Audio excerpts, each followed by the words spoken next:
মালায়ালাম ইণ্ডাষ্ট্ৰীৰ ফালৰ পৰা আৰু এখন চিনেমা আহি গ'ল যাৰ নাম হৈছে আথি ৰেড্ডি, যি নেকি কমেডি একশ্যন ড্ৰামাৰ ওপৰত নিৰ্ভৰ কৰে আৰু চিনেমাখনত আছে বেচিল জোসেফ, এডিনো থমাছ, যি নেকি আমি দেখিছিলো 2021ত ছুপাৰ পাৱাৰ এখন চিনেমা আছিলে যাৰ নাম আছিলে মৃণাল মুৰলী, তাতো দুজনক দেখা গৈছিলে আৰু বেচিল জোসেফৰ এক্টিংটো বহুত বেছি মজা। আপোনালোকে পনমেন চাইছে, জয়া জয়া জয়া সেইখন চাব পাৰে বা সূক্ষ্ম দৰ্শনী চাব পাৰে, আপোনালোকে বেচিল জোসেফৰ একদম ফ্যান হৈ যাব।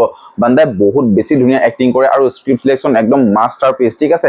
তো তাৰ মুভি যেতিয়া আহি গ'ল মই চাবলৈ একদম এক্সাইটেড আছিলো, কাৰণ যেহেতু এতিয়া হিন্দী ডাবিং আহি গ'ল আৰু সেইটো আপোনালোকে ক'ত পাই যাব গম পানে, সনি লিভত পাই যাব, ঠিক আছে। 2 ঘণ্টা 40 মিনিটৰ এইখন চিনেমা কেনেকুৱা হৈছে আপোনালোকক অকমান ক'বলৈ বিচাৰিছো যে এইখন চিনেমা দেখিবলৈ পোৱা যায় এটা এনেকুৱা ধৰণৰ কাহিনী যিটো কাহিনী কলেজতে আৰম্ভ হয় আৰু কলেজতে শেষ হৈ যায়। মানে এইখন চিনেমাত ষ্টাৰ্টিংতে দেখুওৱা যায় এটা আৰোহণ ফেষ্ট, যি বেছি ক্ৰাউডৰ কাৰণে 3জন লোকৰ মৃত্যু হৈ যায় আৰু সেই ফেষ্টত যি মৃত্যু হ'ল সেই 3জন লোকৰ কাৰণে গোটেই কলেজখনত এনেকুৱা এটা ডাঙৰ সাদমা হৈ যায় যে সেই ফেষ্টৰ কথা আৰু কোনেও উলিয়াবও নিবিচাৰে বা পাতিবও নিবিচাৰে, ঠিক আছে। বন্ধুসকল 2 ঘণ্টা 40 মিনিটৰ কমেডি একশ্যন ড্ৰামা এই চিনেমাখন আপোনালোকে মেক্সিমাম সময়তো ড্ৰামাই দেখিবলৈ পাব। কমেডিৰ নামত যিখিনি আছে একদম এইবোৰ ৰ কমেডি আছে, যিখিনি আপোনালোকে হাঁহি উঠিব দুইটা জেগাত, আৰু একশ্যন ওয়াইজ আপোনালোকে বহুত বেছি হাই এক্সপেক্টেশনছ লৈ নাযাব, কাৰণ একশ্যনছখিনি একদম নৰ্মেল ৰাখিছে।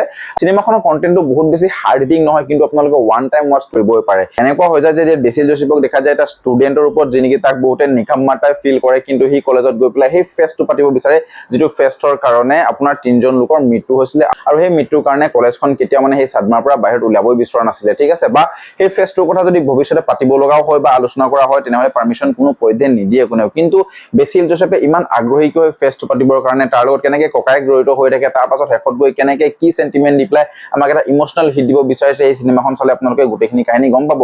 বন্ধুসকল চিনেমাখনৰ ক্লাইমেক্স পাৰ্টটো মোক সবতছে বেছি ভাল লাগিলে, কিন্তু মাজত চিনেমাখন বহুত বেছি দীঘলীয়া কৰিলে।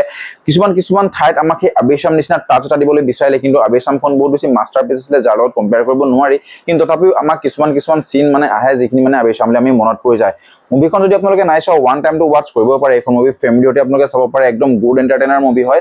কিন্তু মালায়ালাম ইণ্ডাষ্ট্ৰীৰ পৰা যেহেতু চিনেমাখন আহিছে, তো মই বহুত বেছি আপোনালোকক মানে এনেকুৱাকে ৰিকমেন্ড কৰিব নোৱাৰো যে মালায়ালাম ইণ্ডাষ্ট্ৰীৰ পৰা আহিছে একদম পুৰা আপোনালোকে চাবই, একদম নাচালে যেন এখন চিনেমা আপোনালোকে বহুত বেছি কিবা থাকি যাব তেনেকুৱা টাইপৰ চিনেমা এখন নহয়।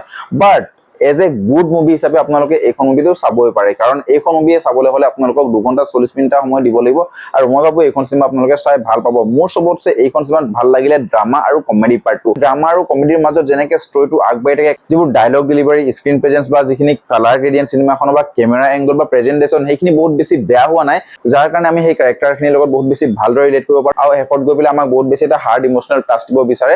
কিন্তু তথাপিও মানে সেই চিনেমাখনে কিছুমান ক্ষেত্ৰত ক'বাত নাই হাৰি যায়, যেনেকুৱা হৈ যায় যে কিছুমান চিনেমাত বহুত বেছি কিউৰিয়চিটি উৎপন্ন কৰে যদিও কিন্তু সেই কিউৰিয়চিটিটো স্যাটিসফাইড কৰিব নোৱাৰে এই চিনেমাখনৰ ৰাইটিং আৰু প্ৰেজেন্টেশন, ঠিক আছে। সেইখিনি ক্ষেত্ৰত কিছুমান চিনেমাখনে পিছ পৰি থাকিলে, কিন্তু তথাপিও মই কিন্তু চিনেমাখন চাই বেয়া পোৱা নাই, মই চিনেমাখন চাই ভাল পালো।